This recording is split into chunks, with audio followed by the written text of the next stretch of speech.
This is a My Little Pony video about Season 6. This video is not intended for children under the age of 13 years old, and if the comments are off, it's because YouTube did it, not me.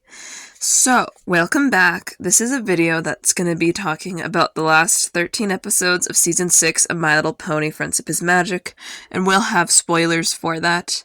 This is one of my favorite seasons.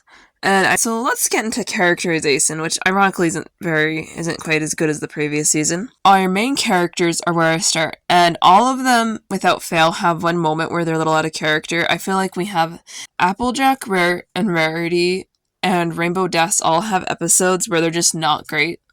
Applejack and Rarity share the same episode, which is Pony Point of View, or P.P.O.V. That one wasn't very great. They're just sort of like irrational, for lack of a better term. Like AJ's blaming Rarity and Rarity's blaming her. I don't like it. Pinkie Pie, honestly, is fine. I don't know why. She's always just fun. Another area where I feel like I have issues with these three specifically is going to be the cart before the pony as an episode. Because they just disrespect the Crusaders and they don't listen to them at all, which I don't feel like they normally do. For other characters, I think they do a fairly good job. I think Starlight has about a 50-50 of episodes because there's the finale where she's really good. I like how well fleshed out she is. It explores her fears and her hopes very well.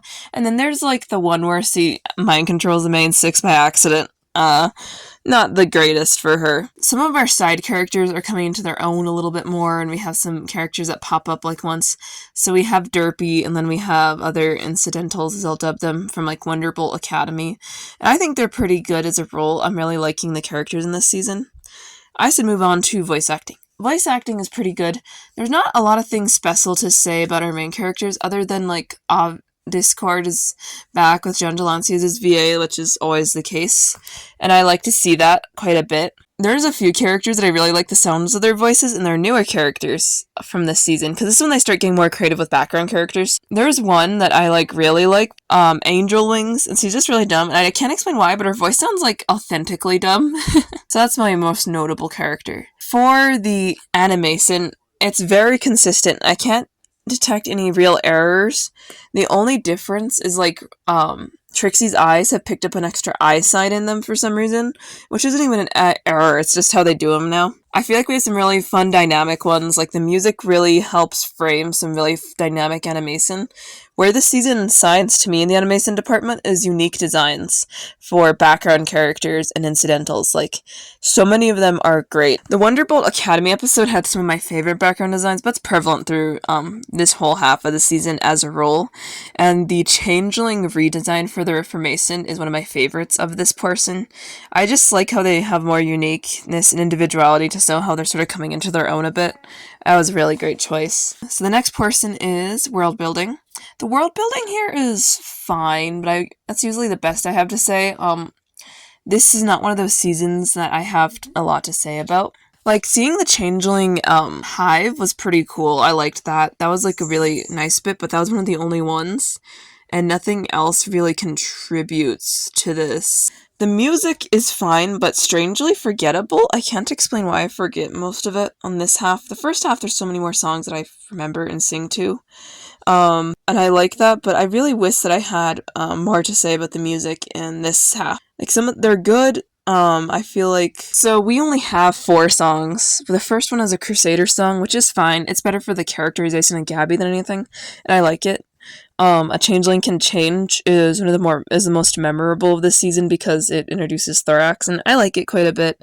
Spike's not the best singer, and I've always held that opinion, so it's not really anything special in that department. Another one, which is Cart Before the Pony, which is my least favorite of this season, and it's a piece of cake to bake a pretty cake. This song is only like 12 seconds long, but I counted it because there's not many songs.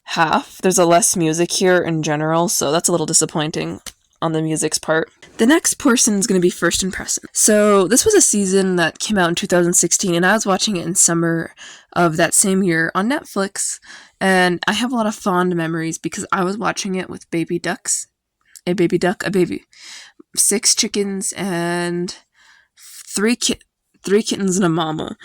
And I remember forcing all these animals individually to watch it with me. And most of the things now from that era are no longer with us. The chickens died of old age. for the most part, the duck was released into the wild, and the kittens grew up as sort of like community cats and strayed away. Except one of them, I know how he died. Poor Whiskers. So for me, really all that remembers is that fun 2016 summer before things started getting all awkward and I started realizing the world is weird. I was like, because I was about to enter my angsty 12-year-old phase. Oh my god. Starting out in the episodes, we have the cart before the pony. The Cutie Mark Crusaders ask their sisters and also Rainbow Dash to help build the carts for the Applewood Derby. This ends up going wrong because the adults they ask to help refuse to listen to them and just build the carts they want to make without considering the Crusaders are supposed to be the one design. Scootaloo wants to make the most unique cart, Sweetie Belle wants to make the most traditional, and Apple Bloom wants to make the fastest cart. But they end up being usurped and things are switched around.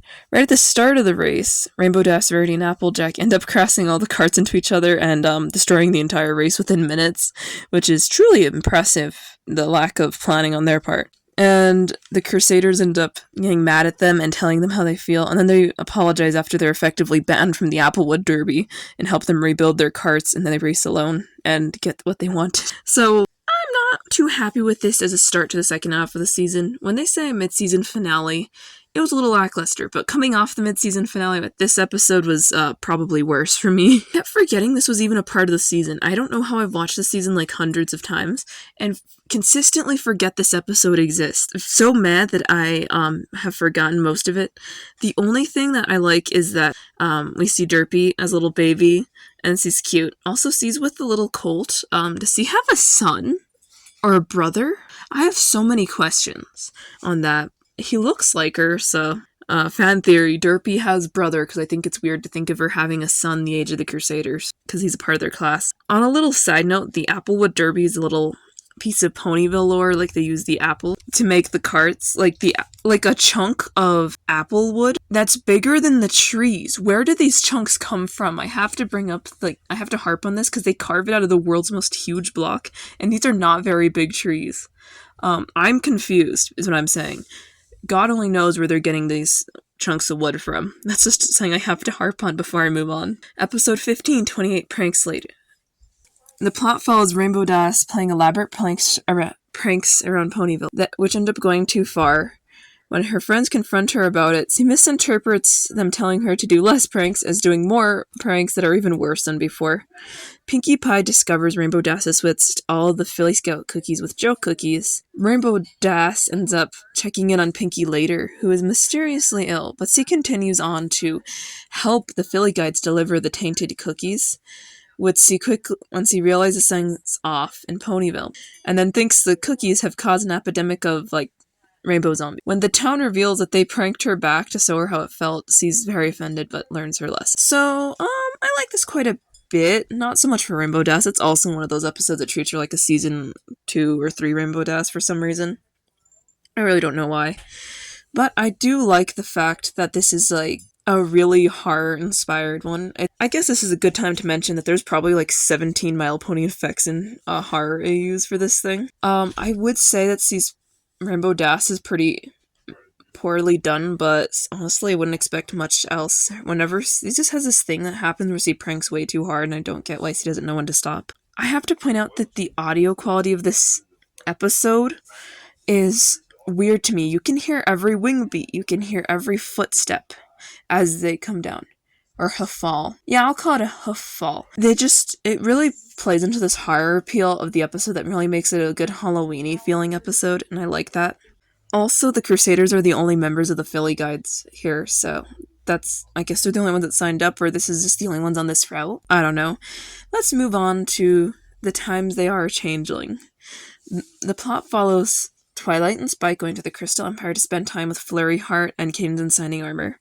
They arrive, the Empire's on lockdown because of a changeling sighting outside its border. Spike, the brave and glorious, is invited to search for the changeling alongside the Crystal Guards, when he ends up encountering said changeling, who is named Thorax, and ends up becoming his friend pretty quickly. He returns to the Empire with Thorax in tow as his new friend, disguised as a crystal pony, an attempt to change everyone's mind, but the Empire is not too receptive of this, and Thorax has to flee to avoid cap. This leaves Spike guilty over what happened, and he looks for Thorax once again to go apologize. Once more, he comes back to plead his case, which he actually wins over the Ponies this time, and Thorax is accepted. And he also gets to meet Flurry Heart, which is quite brave of them. My thoughts. So I really like this episode. It's one of the better ones for Spike. I feel like the latter seasons give Spike almost no episodes, but when they do, they're very well done. He's a lot more empathetic than usual, and just more responsible, which I appreciate. Although just trusting a changeling blindly isn't the greatest idea. It's Thorax, so we can all forgive him for that. I'm very sure that he's the one that appeared at Cranky and Matilda's wedding, Thorax, because why not? It seems like it would be his thing. I think the Crystal Empire appears to have a better form of security, which I would say than the season finale happened, so maybe not. Quester's just bad at security. Signing Armor and Cadence, I'm surprised aren't more mad considering their individual trauma with changelings at this point, but it's nice to see them overcome their biases over this. I really thought that they would have a lot more to say, most of the ponies, but they kind of move on really quickly. The Crystal Ponies are so weird that way. So, moving on to episode 17. Dungeons and Discord. The plot follows the main six away on a trip to Yakistan for a summit, when they suggest that Discord could hang out with Spike and Big Mac for boys' night, which he initially rejects, but he gives in once he realizes that he's just too bored to do anything else. Spike and Big Mac are going to play Ogres and Oubliettes, which Discord thinks is lame, so he tries to redirect them to things that he wants to do instead. After a while of this, they get upset at Discord for not listening, then prompts him to trap them in a version of the game where there's real damage that can be taken in an alternate realm, which they initially are mad about, but they kind of have a quick talk and they're okay with it after that. And by the time the night's almost over, the main six have returned from Yakistan, and some of them even join in on the game. So I really like this episode. Discord is very Discordy, and that's what I like about it. That's actually one of the main reasons. There's so many fun ways they did this episode. Spike and Big Mac get some more positive screen time as well.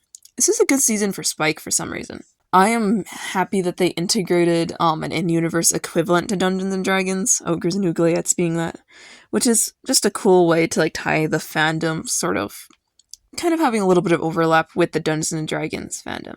The visual, I like how they all their designs are really showing of the characters for the Ogres and Oubliette costumes. It's like Discord's spell would read their mind and then create something they would like. And I wish they made a episode to accompany the story about the main six going to Yakistan with the princesses and then coming back, but alas, I never get what I want in that regard. It happened once and then it wasn't very good and never happened again. Sadness. Anyway, the next episode is Buckball season. The plot follows Applejack and Rainbow Dash forming a Buckball team to play against Appaloosa, which is harder than they initially thought when they have to invite a unicorn on. Pinky and Fluttershy help them make up a practice team for tryouts, and they end up having Snails take the role of the unicorn on the team, and Applejack and Rainbow Dash end up giving their roles to Pinkie Pie and Fluttershy because they're better at the game. And then they end up putting way too much pressure on them, and they freak out and want to drop out of the competition last minute. But right before the game starts, AJ and Rainbow Dash realize that they psyched him out and make things up to them, and they rejoin the team, and then they win against Appaloosa in a game of Buckball. This is a boring episode, and it reminds me of one of the less good Season 1 episodes, which is fine. The lore about Buckball being formed by the Apple family is kind of cool, but that's really it. I like Pinkie Pie and Fluttershy because they have so much fun with this, and that's cute, but quite frankly, this is not one of the episodes that I can see that I also forget exists every time.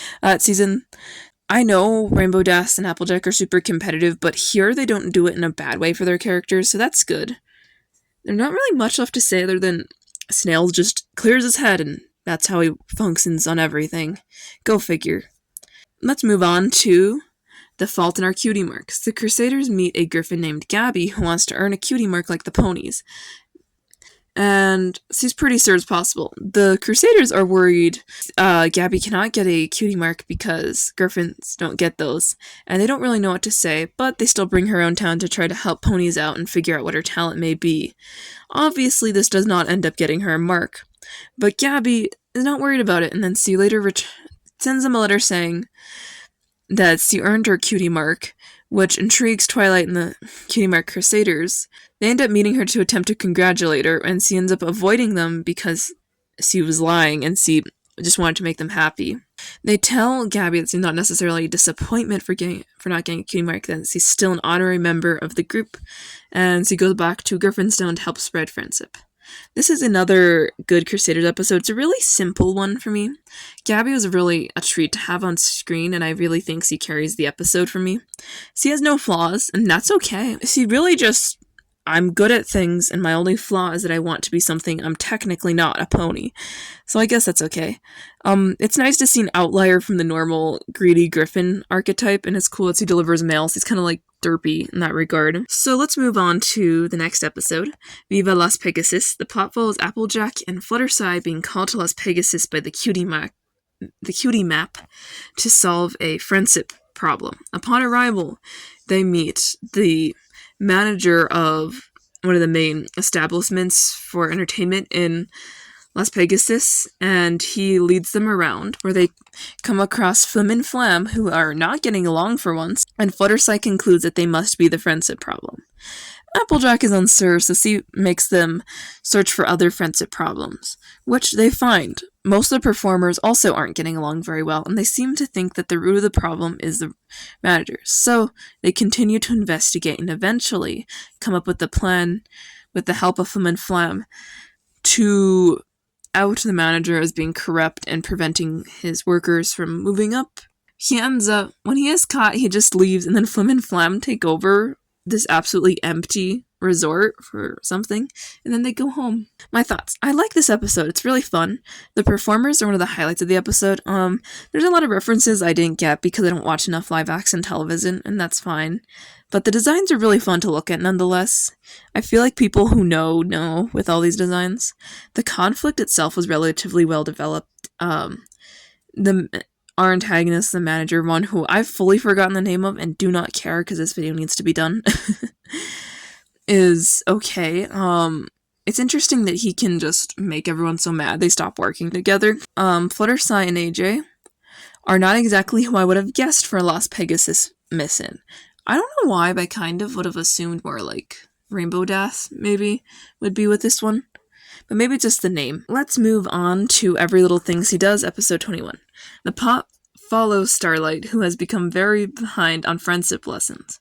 So she decides to get all of them done at once with the main 6, which fails when she attempts to do it normally, but Starlight has another plan. She uses a combination of spells to help get things done faster. The spell Starlight makes accidentally removes the free will of Rainbow Dash, Applejack, Rarity, Fluttershy, and Pinkie Pie. On top of that, they will take everything far too literally, so everything Starlight says comes back exactly how she says it, which culminates in all the activities meeting at once and absolutely destroying Twilight's castle. Starlight reverses the spell and apologizes to her friends about it and also fixes the castle. She learns not to mind control people again. Somehow I have consistently forgotten that the name of this episode and the plot of this episode go together. My brain refuses to match. This is not my favorite Starlight story. In fact, it's probably the worst storyline she had in the show. And I really feel bad for the main 6 minus Twilight. I'm surprised they forgive her so easily. I guess she's too powerful to just reprimand. If she gets mad, you'd be afraid. So they didn't have much of a choice in the matter, but she does fully mind control them, so you'd think that they'd be madder about that. But she learns her lesson, so I guess all's well that ends well in this scenario. Episode 22, P.P.O.V, or Pony Point of View.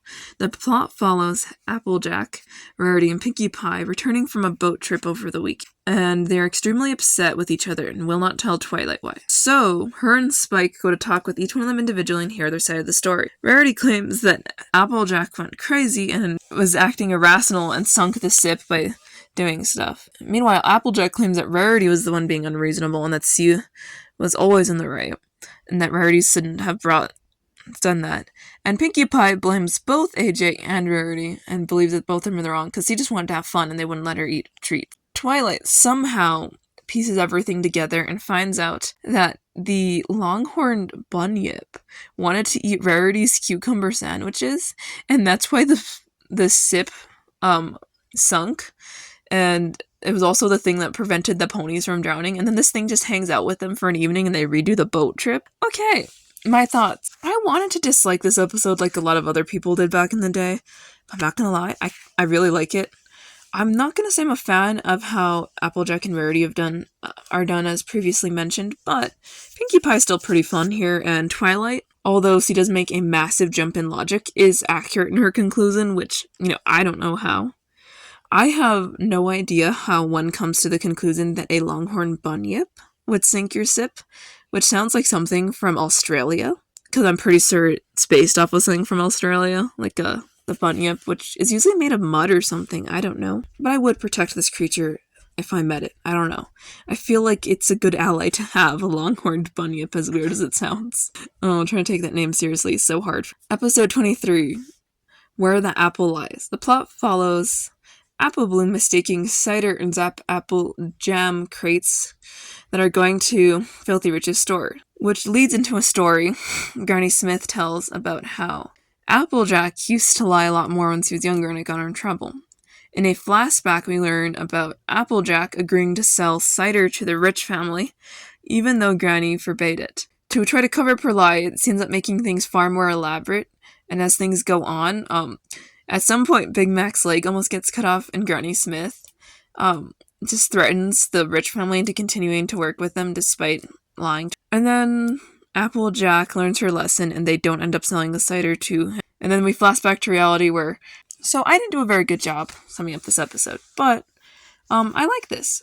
I know the fandom has a lot of strange feelings. A lot of people don't like it, and I know I didn't describe it very well, but I really liked seeing this. Young Applejack was great. I like that I tend to hold this in relatively high regard as far as nostalgia goes. This is a nostalgic episode for me. And I think that the lesson itself is pretty good. Don't lie, because it just gets worse when you have to dig yourself further in the lie. I think that's good to promote to kids. And when I was 11, I think it worked well for me at the very least. We also have a backstory for why Big Mac doesn't talk much.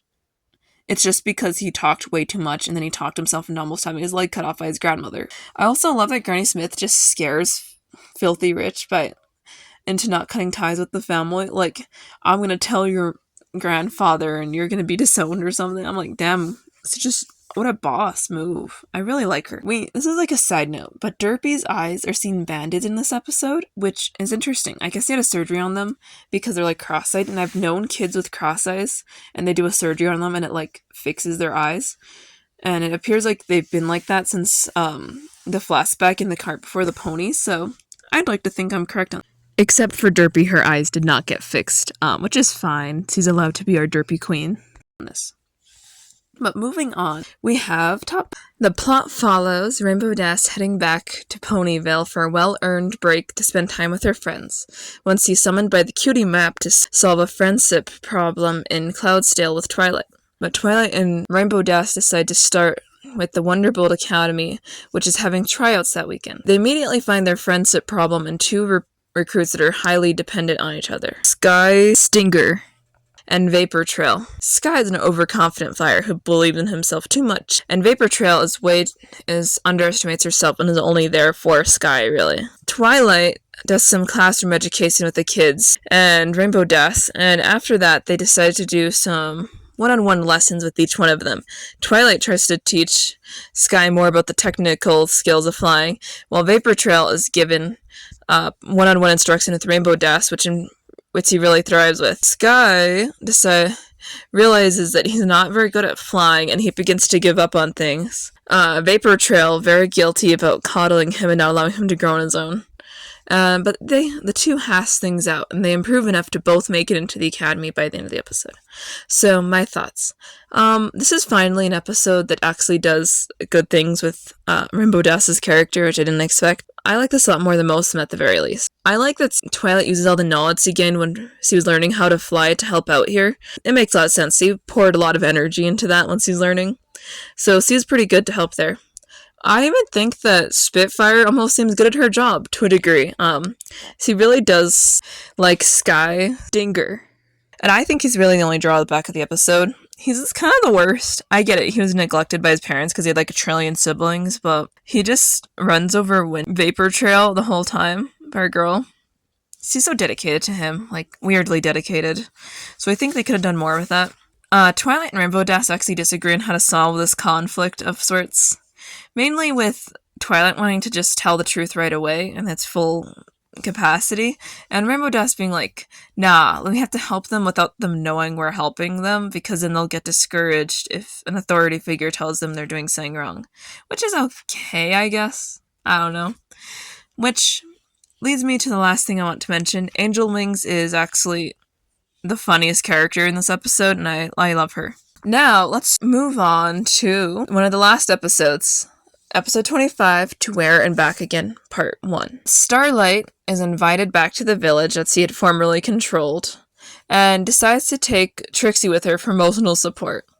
Although, when Starlight gets there, she's immediately overwhelmed by the fact that the village does not hate her, but instead is very happy to see her and wants some advice about a baking competition. She decides to leave in a smoke bomb with Trixie and returns back to Ponyville, where she ends up noticing that all of her friends are acting off. And when she has a strange dream where Luna comes in there and asks her for help, she realizes something that's even worse is going on. Changelings are taking over, which is when she meets Thorax, a changeling who's not evil, who explains to her that all the important ponies of Equestria, including the Crystal Empire, were indeed replaced by changelings, and they're really the only ones that know and can do anything about it. And discord pops up because Fluttershy is late for their weekly tea, and he's worried. The four depart to the changeling hive to save the day when they find out magic does not work there. Breaks for the next part. So my thoughts. This is a really good start to our season finale. Starlight is really well written and very smart in how she handles things. The pacing for me is like perfect in this half. I love the fact that we see Luna dreamwalk passively in a way. Like, she uses the dream to tell Starlight what's wrong, which is a great way. And I just imagine she's in these dreams a lot, considering she's in one at the beginning of the episode, and then she's in by this one. I imagine she's very anxiety-filled dream Starlight, given everything she's done. I think Trixie was pretty funny, because she screamed for like a minute straight when she met Thorax, and she's just in a bubble the whole time with Starlight barely reacting. I don't know, I'd be more worried if my friend was having a full-on panic attack in a bubble, but sure, there's greater issues at play here. I'm just going to end off by saying, seeing Discord made my day, let's move on to the last part. To Where and Back Again Part 2, Episode 26. Our group of four has snuck into the hive and now have intentions of breaking the throne that prevents them from using their magic and freeing all the ponies that were captured. As they're making their way through and trying to avoid detection, Discord falls for a trap with a bunch of changelings impersonating Fluttershy, and then gets captured first, which leaves Starlight and Trixie, which are with each other up until they find out, and Trixie decides to take attention away from Starlight and also ends up getting captured. So now it's just Thorax and Starlight left, who are the last hopes. Starlight switches with Thorax, who pretends to be here, right before Queen Chrysalis captures them, who begins to brag about how successful she was in taking over the upper management of Equestria and how much her children will feed, when Thorax owes himself, which she's immediately very mad that he even bothered to rebel, and also Starlight shows up. Once he begins to take all of the love magic from Thorax, he decides share all of it with the other changelings, and most of them become reformed, and he becomes their new leader, and the entire hive falls apart as they know it, because this throne is broken, and Chrysalis is seemingly gone for a little bit, which they figure out is wrong pretty quickly once he pops back up in the rubble and is like, haha, I'm evil. So Starlight extends an offer of friendship, which is immediately rejected by Queen Chrysalis, who has some revenge plan, which we won't see for and then Starlight also has Discord teleport her and all the princesses to our old village to enjoy the festival. So, my thoughts. I like this episode a lot, and it's sort of hard to sum up, because it's mostly just them walking through the hive and then bickering with each other because Trixie doesn't get along well with Discord and Thorax is a doormat. But he's a lovable doormat. And Starlight is really the one who gets more of the better characterization throughout this. I like, in general, how this ends. The reformation of the changeling was one of my favorite parts. As I mentioned before, I like giving them differentiated designs was a really smart choice on the writers. And it helped It's representing how they're not just like this hive mind, they're now individuals who can do things on their own. So I love that. I also like that we tie up the loose end with their village where she returns at the end and everyone just enjoys like eating some pastries and chilling for a bit after that. Although I do imagine that the crystal, I'd like to think they gave like a memo to the kingdoms that like they're no longer kidnapped or something, if Equestria is ever notified about this at all. Trixie was offered help by Discord and she said no, which quite frankly I wouldn't want to get him mad either. Taking his help was kind of like taking, it's a double-edged sword. He's a tricky guy to be around. This leads us to my closing thoughts. Season 6 and one of the most contentious seasons of the show. It's often touted as the worst, especially prior to Season 8's release. And a lot of people say it's because the characters are flanderized. I'm just going to say this, I don't believe they are. And if you're like me and really like most of the season and you just think that a few bad apples of episodes aren't a bad thing because Season 2 has them and 1 quite a bit, so it's not that different if you ask me. So consider commenting, and subscribing if you enjoy weekly My Little Pony content. Daisy Spines signing out.